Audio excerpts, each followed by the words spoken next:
আজই ডাউনলোড করুন আর এনজয় করুন আপনার পছন্দের শো। আমি তোমার জন্য বাড়িতে অপেক্ষা করব, ঘরের লক্ষ্মীকে বরণ করার জন্য।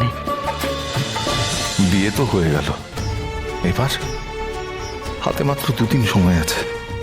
বাড়িটা তারপরেই ছেড়ে দিতে হবে। আপনাদের কাছে একটা অনুরোধ রয়েছে, আপনাদের কিন্তু রাখতেই হবে। অনুরোধ বলছেন কেন?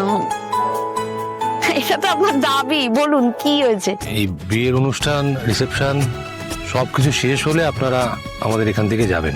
না না, তা কি করে হয়? আপনি আমাকে ক্ষমা করবেন। আরে তুমি চুপ করো না, কি আছে? উনি বলছেন যখন, চাইছেন বড় মুখ করে, থাকি এখানে। না না, এটা হবে না, শুনি অসুবিধা আছে। আপনি ক্ষমা করবেন। আসলে অপু ওই বাড়িতেই জন্ম হয়েছে, ওই বাড়িতেই বড় হয়েছে তো। আর যখন বিয়ে করে শ্বশুর বাড়ি যাচ্ছে, তখন বিদায়টা ওই বাড়ি থেকেই হোক। আর আমরা বাড়িতে ফিরে না গেলে বিদায়ের ব্যবস্থা কে করবে বলুন? আচ্ছা ঠিক আছে, আপনি ঠিক বলছেন, আপনাদের বাড়িতেই আমরা যাব। আপনি ঠিক। আচ্ছা, এবার সবাই আসুন, খাওয়া দাওয়া তো সারতে হবে। হ্যাঁ, এবার কবজি ডুবিয়ে খাওয়া হবে একদম। হ্যাঁ, 16 কলা পূর্ণ হবে। দাদার বিয়ের খাওয়া বলে কথা। কোথায় যেতে বললে ওদের? বাড়ি একটা আমার আছে। আমি ওদের সাথে কথা বলেছি, 2 দিন সময় নিয়েছি। এই বিদায় বউ ভাত এই অনুষ্ঠানটা হয়ে যাক, তারপর আমরা বাড়ি ছেড়ে। ঠিক আছে বাবু।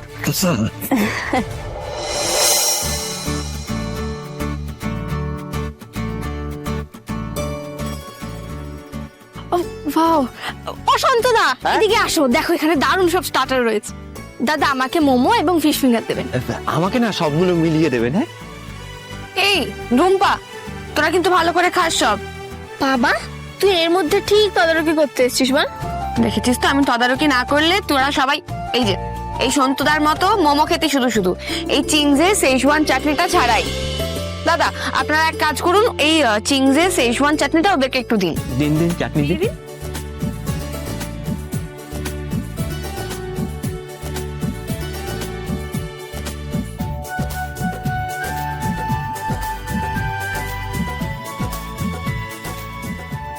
এবার চাটনিটা লাগিয়ে মোমোটা খা, দেখ দারুণ লাগবে।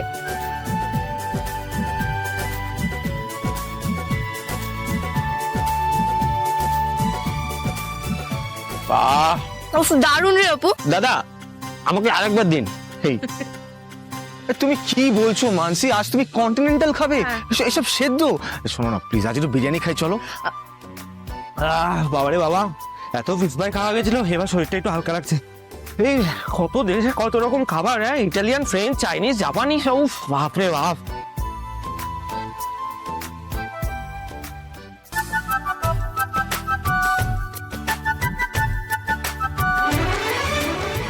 এই রূপা, তুমি ছুটে এলে কেন? আরে স্যার, বিশ্বাস করুন, আমি এরকম বিয়ের কথা শুধু শুনেছিলাম আর সিনেমাতে দেখেছিলাম, আজকে আমি নিজের চোখে দেখলাম। মানে আমি কথা রেখেছি, হ্যাঁ। বলেছিলাম না যা হবে তোমাদের নিয়ে হবে, আনন্দ একসাথে হবে। Give me 5। সর্বানিধি, তুমি বাড়ি যাবে তো? হ্যাঁ, আর কি, বাড়ি যাই। ঠিক আছে, তুমি বাড়িতে গিয়ে বসো, আমি আসছি। তুমি আবার এখন কোথায় যাচ্ছ? একটু আর্য অপর্ণার সঙ্গে দেখা করে আসি। ঠিক আছে।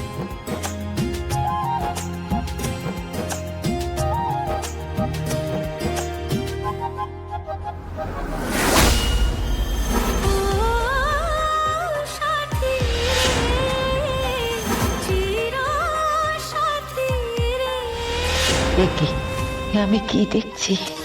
কেন দেখছি সব?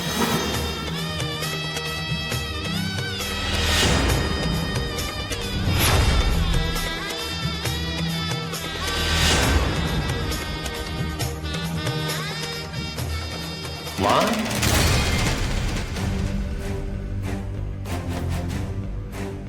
কি হয়েছে? কি তুমি এইভাবে ঘামছো কেন? তোমার কি শরীর খারাপ লাগছে?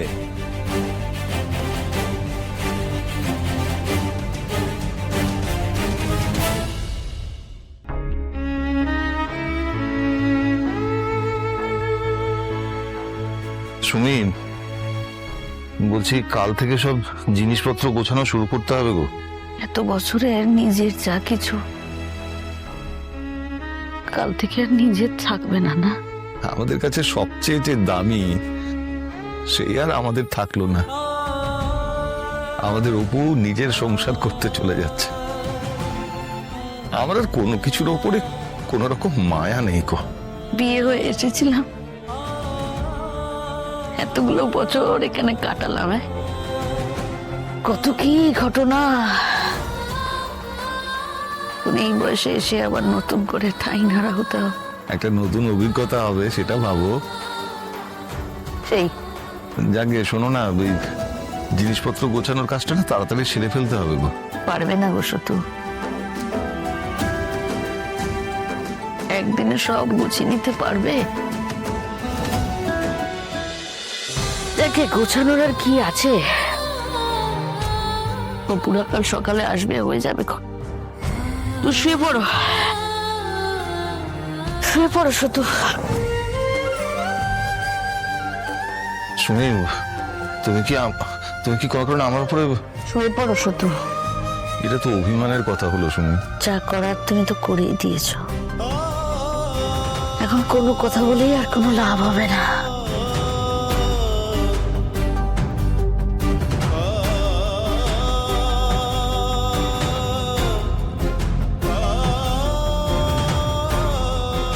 শুয়ে পড়ো।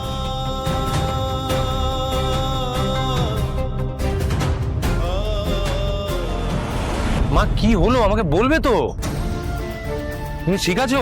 হ্যাঁ হ্যাঁ, একদম ঠিক আছে আর্য। না না, তুমি তুমি ঠিক নেই। কি হয়েছে বলো তো আমাকে। আসলে বয়সটা বাড়ছে তো, এই বয়সে এত বড় একটা বিয়ের অনুষ্ঠান সবকিছু নিয়ে আর কি ক্লান্ত হয়ে গেছি। তুমি চিন্তা করো না, বাড়ি গিয়ে একটু বিশ্রাম নিলেই ঠিক হয়ে যাবে। আপনি চলে যাবেন?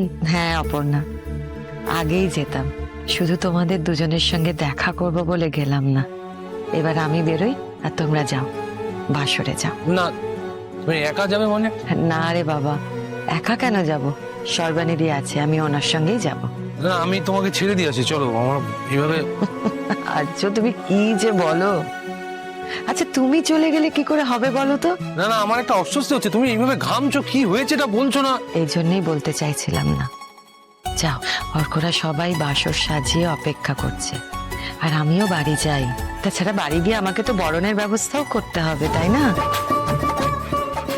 অপর্ণা, সকাল সকাল তাড়াতাড়ি চলে এসো, আমি তোমার জন্য বাড়িতে অপেক্ষা করব ঘরের লক্ষ্মীকে বরণ করার জন্যে।